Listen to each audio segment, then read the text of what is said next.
आज हम नारी उत्थान संस्थान नारायणपुरा में चैनल की शुरुआत कर रहे हैं, जहां रेस्पेक्टेड उमा जी रत्नू ने एक अथक प्रयासों से महिला शक्ति को आगे लाने का काम किया है। उसी में से जो महिला शक्ति उत्थान कार्यालय है, उसकी जो सुनीता जी यादव है, उनसे हम बात करेंगे। आप महिला शक्ति कार्यक्रम का कौन सा उत्पादन संभालती हैं? सबसे पहले तो नमस्कार। जी, मैं सुनीता यादव बहुत बहुत स्वागत आपको। नारायणपुर के चीमा के ढाणी की रहने वाली हूँ जी, और नारी उत्थान संस्थान से जुड़े हुए मुझे 12 साल हो गए। अच्छा। अभी मैं नारी उत्थान संस्थान की एक इकाई, एक कंपनी हाँ, जिसका नाम महाशक्ति मिल्क प्रोड्यूसर कंपनी है, मैं उसकी डायरेक्टर हूँ। ओके। हमारी इस कंपनी में सभी महिला सदस्य हैं। साथ काम साथ करने वाली सभी महिलाएं हैं जी इसमें। जी जी, और इस कंपनी की शुरुआत 21 जनवरी 2015 में हुई थी जी, और 778 महिलाओं के साथ मिलकर के हमने ये कंपनी की शुरुआत की थी, जिसमें हम 9 डायरेक्टर हैं। और अभी हमारी कंपनी की सदस्य जो संख्या है वो 1500 के लगभग पहुंच गई है। Very good. और हमारी जो ये कंपनी है, इसमें शुरुआत हमने दूध कलेक्शन पर काम किया था, डेयरी अच्छा, पर काम किया था। अच्छा। लेकिन अभी हम इसमें दूध के साथ साथ जैविक खेती का काम भी कर रही हैं। जैविक खेती का भी काम कर रहे जी हैं। जी। और मिल्क की जो प्रोडक्शन है, उसमें और क्या क्या आपके यहाँ होता है? हमने जो हमारे नारी उत्थान संस्थान है, हाँ, जो इस कंपनी को जिसने प्रमोट किया है, आज जो महाशक्ति खड़ी है वो सिर्फ हाँ, नारी उत्थान संस्थान की बदौलत यहाँ खड़ी है। जी, नारी उत्थान संस्थान के जो एसएचजी हैं, समूह की जो महिलाएं हैं, जी, उनसे यहाँ गांव में जाकर के, गांव ढाणियों में जाकर के दूध कलेक्शन का काम होता है। हाँ, और उन महिलाओं से जो दूध कलेक्ट होता है, वहाँ दूध निकालने से लेकर दूध टेस्टिंग का काम, हाँ, उसके बाद यहाँ गाड़ियों से दूध का कलेक्शन होना, हाँ, उसके बाद टेस्टिंग, टोटल काम महिलाएं करती हैं। हाँ। और अभी जो हमें जो 10,000 लीटर पर डे पर रोजाना काम कर रहे 10,000 पर लीटर डेली का हो रहा है हैं। आपका। जी वेरी गुड। तो ये टेस्टिंग वगैरह सब मशीनें यहाँ लगी हुई है? जी जी। ओके, हमारे यहाँ 25,000 लीटर कैपेसिटी का एक स्टोरेज है ओके, और चिल्लिंग का पूरा प्लांट है, जो नारी उत्थान संस्थान ने महाशक्ति को हाँ, आगे बढ़ने के लिए जी, हमारी सहायता की है और आज हम इस पर काम कर रहे हैं। हाँ। तो आपको कैसा लग रहा है? क्या कोई कठिनाई आई, परिवार की तरफ से आई? कैसे आप हैंडल करती है? परिवार की तरफ से ऐसी, मुझे तो ऐसी कोई परेशानी नहीं नहीं आई। आई, फिर जी, भी मेरे को नहीं आई, और तो महिलाएं होती हैं जिनको हाँ, कठिनाई आती है। लेकिन हाँ, हमारी जो नारी उत्थान संस्थान की अध्यक्षा कहूँ या आप डायरेक्टर कहें, जी, उमा रत्नू जी, जी, उन्होंने गांव में जाकर के महिलाओं से बात करके, उनके परिवारों से हाँ, बात मुख्य करके, प्रेरणा उन्हीं की जी है। उन्हीं की हाँ, रही है। क्योंकि उन्होंने जाकर के उनको समझाया कि आज की इस महंगाई में अकेले आदमी से घर नहीं हाँ, चल पाता है, तो क्यों ना महिला आगे आकर के हाँ, कुछ अपने समूह में बचत करे, हाँ, और कुछ अपना जो इस कंपनी की हिस्सेदार है, जो हाँ, उन्होंने अपना शेयर लगाया है, हाँ। इसमें उनकी बचत बल्कि उनको पूरे मिले। परिवार का कल्याण है जी इसमें, जी। तो किसी इससे को कोई प्रॉब्लम ऐसे आई नहीं होगी। नारी उत्थान संस्थान से और महाशक्ति से जुड़ने के बाद बच्चों की शिक्षा का जो स्तर बढ़ा है हाँ, महिलाओं ने, क्योंकि महिलाओं को अगर बच्चों की फीस भरनी होती है तो उनके हाँ, पास तो वो ऐसी होता नहीं है जी, एसएचजी पर। और फिर एसएचजी में जुड़ने के बाद महिलाओं को बैंक लोन भी दे देता है, तो इससे अच्छा, उनका भी आर्थिक स्थिति ठीक हुई है और बच्चों की शिक्षा में भी प्रभाव पड़ा है। Very good. शक्ति हूँ, स्वरूपा हूँ, ऊर्जा हूँ, कोमल हूँ, ममता हूँ, मैं सब पर भारी हूँ, नारी हूँ। आज इन्हीं पंक्तियों को सार्थक करने वाली रेस्पेक्टेड उमा जी रत्नू आज हमारे साथ है। आपका हमारे चैनल पे बहुत बहुत स्वागत। और जो महिलाओं के आर्थिक, सामाजिक स्वावलंबी बनाने की अथक प्रयास जो आपने किए हैं, वो बहुत ही ज्यादा सराहनीय है। मेरे साथ आज आदरणीय उमा जी रत्नू हैं, जिनका जन्म 2 नवंबर 1966 में जयपुर जिले के गोविंदगढ़ तहसील के एक छोटे से गांव सीतारामपुरा चारणवास में हुआ। और आपका विवाह आदरणीय ठाकुर साहब मान सिंह जी शाह से 1985 27 जून को सीकर जिले में हुआ। आप कहते हैं कि पूत के पग पालने में ही दिख जाते हैं। प्रारंभ से इतनी प्रतिभा की धनी रही और ऐसे प्रगति के पायदान छूती गई कि आपने 1904 में राष्ट्रहित को ध्यान में रखते हुए बीजेपी पार्टी चुनी। उसमें आप पंचायत समिति सदस्य का चुनाव में विजयी रही। और भी ऐसे अनेक पद है कि जिनकी लिस्ट अगर बताई जाए तो बहुत लंबी हो जाएगी। उन्हीं में से कुछ मैं यहाँ मेंशन कर सकती हूँ। मैं आपसे ये जानना चाहूंगी कि नारी उत्थान संस्थान जो है, इसकी स्थापना कब से हुई? देखिए, नारी उत्थान संस्थान की स्थापना 1995 में हुई विधिवत तो, लेकिन मैं आपको बताना चाहूंगी कि 90 से ही मैंने स्टार्ट कर दिया था काम करना। और उसका कारण रहा कि कुछ ना कुछ करने का मन में सदैव रहा, बचपन से ही रहा। और मेरे ससुराल में 2 हवेलियां थी, एक में हम लोग रहते थे, एक खाली पड़ी हुई थी। तो उसमें मुझे लगा कि ये जगह भी काम में आए, और हमारे जो काम करने वाली जो महिलाएं आती थी उनके बच्चे स्कूल नहीं जाते थे, और विशेषकर बच्चियां उनके साथ साथ घूमती रहती थी, खेलती रहती थी। और उस वक्त गांव में कोई स्कूल भी नहीं था। तो मुझे लगा कि चलो अपना समय का सदुपयोग कर लें। और मैंने उनसे कहा कि भाई आप ऐसा करो ना, आप मेरे पास आपके बच्चों को, और भी जो बच्चे हैं उनको भेज दिया करो, मैं पढ़ा दिया करूँगी। ऐसा करके मुझे लगा कि ये जो खाली जगह है, हमारी हवेली है, इससे मैं बच्चियों को पढ़ाऊँ। तो परिवार में जब पूछा गया तो मेरी दादी साहब उस वक्त बोले, नहीं बेटा, अपन नहीं करेंगे, नहीं पढ़ाएंगे। तो उनको भी आपसे एक और पूछना चाहती थी कि ये सब करने में परिवार का कैसा क्या रोल रहा, क्या भूमिका रही? देखिए, कोई भी आप नया काम करते हो, लीक से हटके काम करते हो, तो बाधाएं आती हैं। ऑब्वियसली हाँ, बाधाएं आती हैं। एक सेट पैटर्न पे आप चलोगे तो आपको कोई नहीं टोकेगा। ठीक है, आप पढ़ रहे हो, पढ़ ली, आपकी शादी हो गई, ससुराल आ गए, आपका काम है खाना बनाना और सारा काम करना, तो आप कर रहे हो। लेकिन यदि आप हटके कोई काम कर रहे हो, अलग लीग से हटके काम कर रहे हो, तो आपको समस्याएं आएंगी। आपको कोई भी अप्रिशिएट नहीं करेगा तुरंत। उसमें आपका धैर्य कितना है, आपको यदि वास्तव में दिल से काम करना है तो आपको धैर्य बना के रखना पड़ेगा। ये आपको सबसे अलग बनाता है। आप में धैर्य है, काम करने की क्षमताएं हैं, आपका लक्ष्य मजबूत है, तो मैं समझती हूँ कि आपको कोई नहीं डिगा सकता।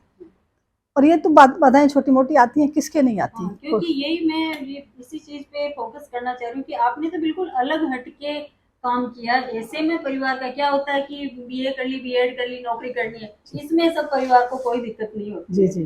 पर और एक उस समय जब आपकी तो बहुत कम अवस्था रही हुई होगी, उस समय आपने ये सब कैसे मैनेज किया? जी बिल्कुल, एक बार बहुत समस्याएं आई। पर मैं ईश्वर का धन्यवाद करूंगी कि परिवार ठीक था। और विशेषकर मेरे पतिदेव को इससे कोई आपत्ति नहीं थी, उनको बड़ा विश्वास था। उन्होंने यही कहा कि ठीक है, यदि तुम कुछ करना चाहती हो तो अपने बल पर करना, मैं तुम्हारे साथ साथ नहीं जाऊंगा, बाकी मुझे कोई ऐतराज नहीं। सहमति थी पूरी। तो ये मौन स्वीकृति ही उनकी मेरा सबसे बड़ा संबल रहा। संबल हो जाता है, ये बहुत बड़ा संबल रहा। और मैं श्रेय उनको भी देती हूँ कि उस वक्त उन्होंने मुझे ये कह के मना कर दिया होता कि बिल्कुल नहीं निकलना, तो हो सकता है शायद मैं इतना हिम्मत नहीं कर पाती। पर आज मुझे इस बात का गर्व है कि मेरे पति ने उस वक्त मेरी भावनाओं को समझा। तो आज मैं इतना बड़ा एक नारी उत्थान छोटे से रूप में एक पौधा लगा के एक वट वृक्ष बना पाई हूँ। तो ये परिवार का। और एक और है कि आप जितना बड़ा काम करते हो उसमें आप अकेले नहीं हो, उसमें सबका ही सहयोग होता है, आसपास के लोगों का, परिवार का, रिश्तेदारों का, कहीं न कहीं आपके मित्रों का, सहयोगों का, तभी जाकर के ये काम बड़ा होता है। ठीक है, हम सेनापति एक होता है, लेकिन युद्ध तो पूरी फौज के उससे जीता जाता है। तो कोई भी बड़े काम जब होते हैं तो उसमें सभी का सहयोग होता है, और सबसे बड़ा सहयोग और आशीर्वाद परमपिता परमेश्वर का होता है। वो चुनाव करता है और हम उस पर यदि खरे उतरते हैं तो हमें मौके मिलते हैं। और ईश्वर का आशीर्वाद आई थिंक कि तभी मिलता है कि जब आप एक बहुत अच्छा काम करने निकलते हैं, तो ईश्वर का हमेशा आशीर्वाद रहता है। और प्लस आपका जो जज्बा, आपकी इंटेलिजेंसी, प्रतिभा, ये सब बहुत ही सराहनीय लगी। आपके यहाँ जो आपने गुड़िया बनाने का जो आपने बताया, हमने आपका वो वर्कशॉप भी देखा, बहुत ही सुंदर सुंदर झांकियाँ, ग्रामीण परिवेश, सब कुछ उन्होंने दर्शाया हुआ है। महिलाओं ने अपनी यहाँ की बनी हुई चीजों से जो उन्होंने तो उसके बारे में आप थोड़ा सा जी, ये दरअसल जब हमारा स्नेहालय स्टार्ट हुआ और उस वक्त मैंने राजनीति से भी मैंने एक तरह से संन्यास ले लिया। और क्योंकि वहाँ सीकर से मैं जब यहाँ आई तो परिवार को भी ये लगा कि भाई ये 23 सालों तो ये काम किया, अब ये यहाँ है। तो एक बार सबकी नाराजगी जायज़ थी, उनकी नाराजगी जायज़ थी, पर मुझे उस वक्त जुनून था, मुझे ये था कि मैं कुछ ऐसा बनाऊं, ऐसी एक जगह तैयार करूं जहां पर जो आवश्यकतामंद लोग हैं, ऐसे बच्चे हैं, ऐसी वृद्ध हैं, ऐसी महिलाएं हैं जिनके पास कोई जगह नहीं है रहने के लिए, ऐसे बच्चे हैं जो पढ़ सकें और यहाँ रह सकें, तो वो सब घर में तो संभव नहीं हो सकता। तो एक परिवार में रह करके ये सब संभव नहीं था और मुझे उस वक्त लगता था कि मुझे कोई ऐसी जगह तलाशनी चाहिए, तैयार करनी चाहिए। तो जब मैं यहाँ आई तो लोगों को लगा कि भाई ये तो बड़ा गलत है, भाई कहाँ जाके कैसे काम करेगी। शुरू में ठीक है, यहाँ रह के हवेली में रह के पढ़ा रही है तब तक तो ठीक है, पर ये तो नया काम हो गया, दूसरी जगह रहना एक बहुत चुनौतीपूर्ण चुनौतीपूर्ण कार्य था। अकेली महिला का आकर के काम करना। तो उस वक्त जब मैं यहाँ आकर के रहने लगी तो फिर मैंने कहा इसका और एक शर्त और थी कि आप ना तो किसी से मांगोगे ना दान लोगे, और अपने जो अपनी संस्कृति है, अपना पहनावा है, आप वो भी मेंटेन रखोगे। तो ये शर्त भी मेरे परिवार वालों की थी। तो मुझे लगा कि ठीक है, इतना अपने को ये सहूलियत दे रहे हैं तो चलो, मैंने कहा ठीक है, मैं मेरी संस्कृति और मेरा जो भी अपना पहरावा है, अपने संस्कार है, मैं उनको पूरा मैं मेंटेन रखूंगी और मैं प्रयास करूंगी कि मैं खुद ऐसा कोई कार्य करूं कि उसकी इनकम से मैं इन सब चीज़ को मेंटेन करूं। तो वो एक ख्याल आया उस वक्त और मुझे कुछ ऐसी चीज़ें बड़ी लुभाती थी। मैंने एक डॉल देखा जो इसका नहीं था, मिट्टी से बना हुआ था। तो मुझे लगा कि क्यों नहीं हम ऐसे जो वेस्ट मटेरियल, अपने पुराने कपड़े हैं, छोटी छोटी चीज़ें हैं, उनको इकट्ठा करके और एक ऐसी हम बनाएं जो अपनी संस्कृति को दर्शाए और अपनी पूरी जो ग्रामीण परिवेश की चीज़ें हैं। क्योंकि आज के बच्चे हैं, आज के स्कूलों में ये नहीं पता कि चक्की क्या होती है, चूल्हा क्या होता है, कुआं क्या होता है। तो ये सब चीज़ें हमने बनाने की कोशिश की। वो सब देखा हमने, पूरी महिलाएं बिलोना कर रही है, कोई रस्सी बना रहे हैं और भी अपनी संस्कृति को भी दर्शा रही है। बिल्कुल बिल्कुल। तो इस तरीके से हमने उसको किया और फिर धीरे धीरे लोगों को पसंद आने लगी। फिर नाबार्ड के यहाँ डीडीएम आए, कैलाश पावा जी। उन्होंने जब ये देखा तो उन्होंने कहा कि मैडम आपको कोई ट्रेनिंग सपोर्ट चाहिए तो हमें बताओ। तो मैंने कहा भाई हाँ, हमें ट्रेनिंग सपोर्ट चाहिए। तो फिर उन्होंने हमें ट्रेनिंग के लिए कुछ फंड रिलीज किया। उसके बाद उन्होंने कहा मैडम आपको मार्केट का आप क्या करोगे, तो इनके मेले लगते हैं, है ना। तो उन्होंने हमें जवाहर कला केंद्र में, बॉम्बे, हैदराबाद, उन्होंने हमें एक मौका दिया। तो नाबार्ड का भी इसमें बहुत बड़ा रोल रहा। मैं धन्यवाद करना चाहूँगी नाबार्ड का। जी, नाबार्ड ने हमें पुरस्कार तो दिए। हमारी जो महाशक्ति मिल्क प्रोड्यूसर कंपनी है उसको हमने बनाने से कुछ नहीं होता। हमारे को जो हमारे सीईओ की ट्रेनिंग से लेकर के डायरेक्टर्स की ट्रेनिंग, आज हमारी महिलाओं में जो कॉन्फिडेंस डेवलप हुआ है वो एक तरह से मैं कहूँगी कि ये नाबार्ड की देन है। नाबार्ड ने हमारी इतनी मदद की ट्रेनिंग में, फंडिंग में। हमारे जो प्रोडक्ट बनकर तैयार हुए उसमें हमारे को उन्होंने रूरल मार्ट करके ऐसी एक दुकान का फंड रिलीज किया। तो उसको भी हमने, जैसे यहाँ से हमारी बहनों ने छोटे छोटे उत्पाद बनाए हैं, मसाला बना लिया, कलाकंद बना लिया। तो उसके लिए गरीब महिलाएं हैं, ग्रामीण महिलाएं, उनके पास तो इतना बजट नहीं है, संस्था ने उनको ट्रेनिंग सपोर्ट कर दिया। अब जो महाशक्ति की बहनें हैं जिनके पास मिल्क का कलेक्शन है, तो हमने एक व्यवस्था बनाई कि आप इनसे खरीदोगे, आप महाशक्ति से मिल्क खरीदोगे और फिर आप उनको पेमेंट करोगे। आपका जो जैसे प्रोडक्ट बिकता है तो आप महाशक्ति को वापस पेमेंट करोगे। तो एक रोटेशन बने। मेरा सदैव ये मानना रहा है कि आप किसी को भी मदद करते हो तो उसको सक्षम बनाओ। उसको किसी भी चीज को आप फ्री में कोई चीज देते हो तो उसकी वैल्यू नहीं होती है। आप उसको सक्षम बनाओ, आप उसको इतना सपोर्ट दो कि वो अपने पाँव पे खड़ा हो सके। और यही हमारे नारी उत्थान संस्थान ने किया। ये आपको बहुत अच्छा लगा कि आपने विकास में एक आर्थिक संबलता हमेशा सोच के रखी। और बिल्कुल आपने स्वच्छ भारत में भी आपका बहुत बड़ा योगदान है। आज हम देख रहे थे कि आपने सार्वजनिक शौचालय बनाए हाँ हैं, जी इसमें और भी आप हमें आपका जी। बहुत हमने 2011 में ही हमारा जो नारी उत्थान संस्थान के जो हमारे बूथ लेवल पर हम लोग काम करते थे, दूध का, मिल्क का, कलेक्शन का। तो जब मैं गाँव में जाया करती थी, एसएचजी की मीटिंग्स में जाती थी, तो वहाँ मैंने महिलाओं से बातचीत करते हुए मेरे को ये निकल के आया कि दीदी हमारे एक महिला की डेथ हो गई। मैंने पूछा क्या हुआ? तो सर्प ने काट लिया, वो जंगल गई थी। तो उस वक्त ये लगा कि भाई अब क्या कर सकते हैं। तो हमने उनको कहा, मैंने ऐसा हम सामुदायिक ऐसा सुविधा केंद्र बना दें।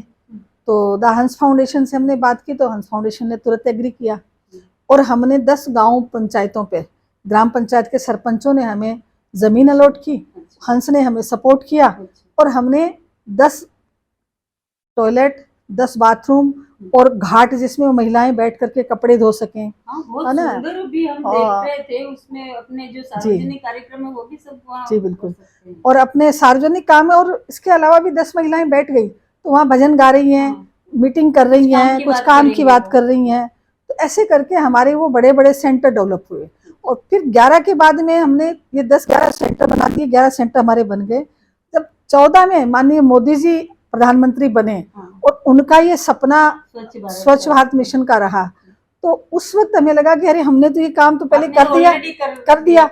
और फिर हमें लगा कि नहीं, हम अब हर घर में शौचालय बनना चाहिए। और उसमें हमने राज्य सरकार के साथ मिलके बहुत बड़ा काम, हमारी बहुत बड़ी इसमें सहयोग करने का प्रयास किया।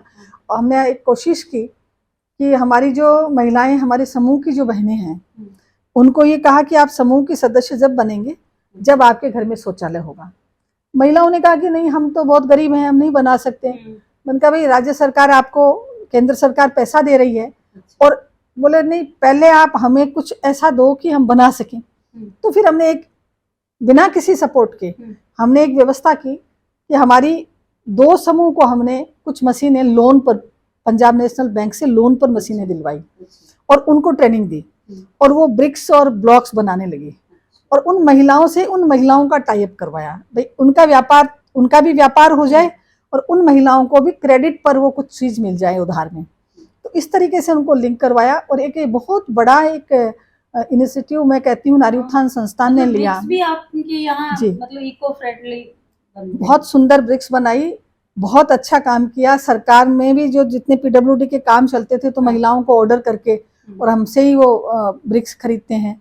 तो एक अच्छा काम, 20 से 25 महिलाओं को ये भी बड़ा काम मिला। आपने सैंपल भी रखे हुए हैं वहाँ? हाँ जी, हमारी जो टाइलें हैं, तो बहुत सुंदर सुंदर टाइलें भी बनती हैं, गमले भी बनते हैं, तो सब हमारी महिलाएं बनाती हैं। हमारा कोशिश यही रहा कि हम महिला को जितना सशक्त कर सकते हैं, हम उतना महिला को ही काम दें। आपने कलाकंद का नाम लिया, तो अलवर की तो बहुत फेमस मिठाई है कलाकंद। जी बिल्कुल, वो आपके यहाँ बन रही है? जी बिल्कुल। तो मार्केट में ऐसी कोई प्रॉब्लम आई आपको? जी, मार्केट में हमारे को ये प्रॉब्लम आई, क्योंकि कलाकंद जो लोग बनाते हैं, अलवर में काफी लोग पर मिलावट का बहुत ज्यादा यहाँ चलन है। अच्छा। और चूंकि हमारे यहाँ गुणवत्ता पर बड़ा ध्यान है, तो हमारा जो कलाकंद बनता है वो प्योर बनता है।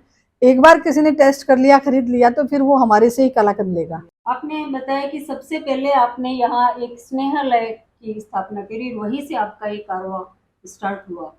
तो उस स्नेहालय में क्या क्या, आप किस किस को आप रखते हैं, आश्रय देते हैं? स्नेहालय में वैसे तो पहले बुजुर्ग महिलाएं, जरूरतमंद महिलाएं, ये सब रही हैं।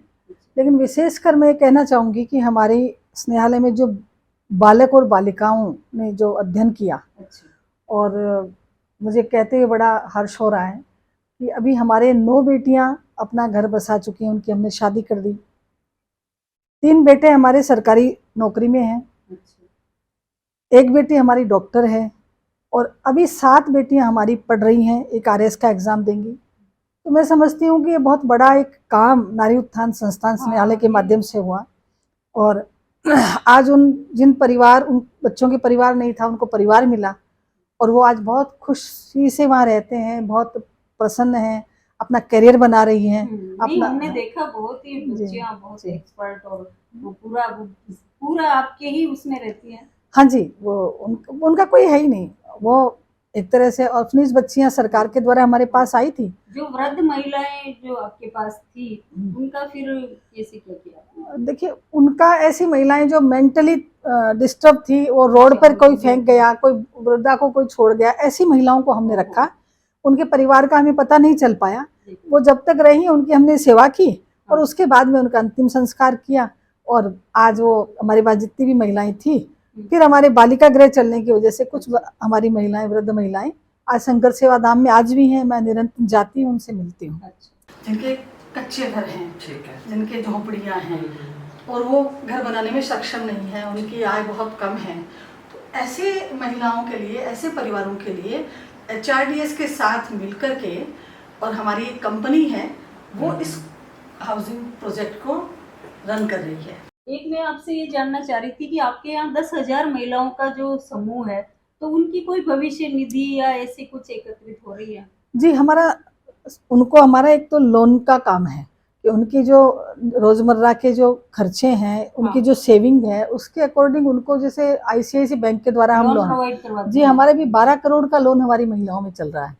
और वो उनको जहाँ जरूरत होती है उस पैसे को वो खर्च करती हैं, और वो समय पर। सबसे बड़ी बात है, हमारी एक भी महिला डिफॉल्टर नहीं है। और पूरा मैनेज हाँ, करके पूरा, क्योंकि अब जैसे हमारे डेयरी का काम है, तो हमारी एक योजना के तहत हमने उस वक्त तो 2,500 पशु दे दिए, लेकिन अब हम रोजाना तो नहीं दे सकते। तो उन महिलाओं को पशु दिलाने के लिए हमने लोन दिलवा दिया। वो दूध के माध्यम से अपना पैसा वापस देती हैं, और उनका बहुत ही अच्छा बैंक से उनकी क्रेडिट बनी हुई है। वो अच्छा काम कर रही है। उनके सारे जितने भी बीमा है ना, स्वास्थ्य बीमा, हमारे कार्यकर्ता समय समय पे सारी उनको योजनाओं के बारे में उनको बताते हैं, उनको लाभान्वित करवाते हैं। और हमारी महिलाएं बहुत ही सजग हैं इस मामले में, और अच्छा काम हमारे कार्यकर्ता आश्वस्त हो जाए। जी, अगर बिल्कुल। ऐसा हो तो आप लोन भी प्रोवाइड करवा नारी उत्थान संस्थान उनका परिवार है। नारी उत्थान संस्थान कोई एक उमा रत्नु नहीं है, या हजारों उमा रत्नु है, सब इतनी सक्षम है। आपके 9 डायरेक्टर्स भी महिलाएं हैं, आपने सबको पूरा स्वावलंबी बनाया है, बहुत ही अच्छी बात है। आपसे मिलकर आज हमें, आज की जो युवा पीढ़ी है उनको आपसे बहुत ज्यादा सीखना चाहिए। आज के हमारे इस कार्यक्रम को जो भी देख रहे हैं वो सब कुछ सीखे, सिर्फ एक निश्चित दायरे में ही न रहे, चहुमुखी विकास के बारे में सोचे। तो मैं आपसे चाहूंगी कि आज की युवा पीढ़ी के लिए आपका भी कोई संदेश आप दें। मैं हमारी युवा पीढ़ी और विशेषकर महिलाओं से जी, उनसे यही कहना चाहूंगी कि वो अपना हौसला रखें और अपनी मेहनत करें, क्योंकि सफलता का कोई शॉर्टकट नहीं होता। हम ये देख लें कि नहीं हमारी कोई मदद कर देगा, ये मेहनत। आज नारी उत्थान में भी जो कार्यकर्ता हैं, काम कर रहे हैं, उनको सबको काम करना है, कर्म उनको करते रहना चाहिए। और हमारे युवा पीढ़ी, हमारी महिलाएं सब निरंतर प्रयास करें, मेहनत करें, सफलता उनको अवश्य मिलेगी। और कोशिश करने वालों की कभी हार नहीं होती। जी, तो ये 4 पंक्तियां पूरी ही सुना दीजिए हमारे चैनल पे, जो आपकी प्रसिद्ध है। देखिए, कई बार कई स्कूलों में, जहाँ जहाँ मुझे जाने का अवसर मिलता है महिलाओं में, मैं उनको एक ही बात, ये बहुत ही प्रसिद्ध पंक्तियां हैं और मेरे मन में तो बैठी हुई हैं, और वो जरूर सबको सुननी चाहिए। देखिए, आप कोई भी काम करते हैं, आपको दिक्कतें आती हैं, कि असफलता एक चुनौती है, स्वीकार करो। असफलता एक चुनौती है, स्वीकार करो। कहाँ कमी रह गई देखो और सुधार करो। और जब तक ना सफल हो, नींद चैन की त्यागो तुम, संघर्षों का मैदान छोड़ मत भागो तुम। कुछ किए बिना ही जय जयकार नहीं होती, और कोशिश करने वालों की कभी हार नहीं होती। कोशिश करने वालों की कभी हार। नमस्कार। आपका बहुत बहुत धन्यवाद हमें समय देने के लिए।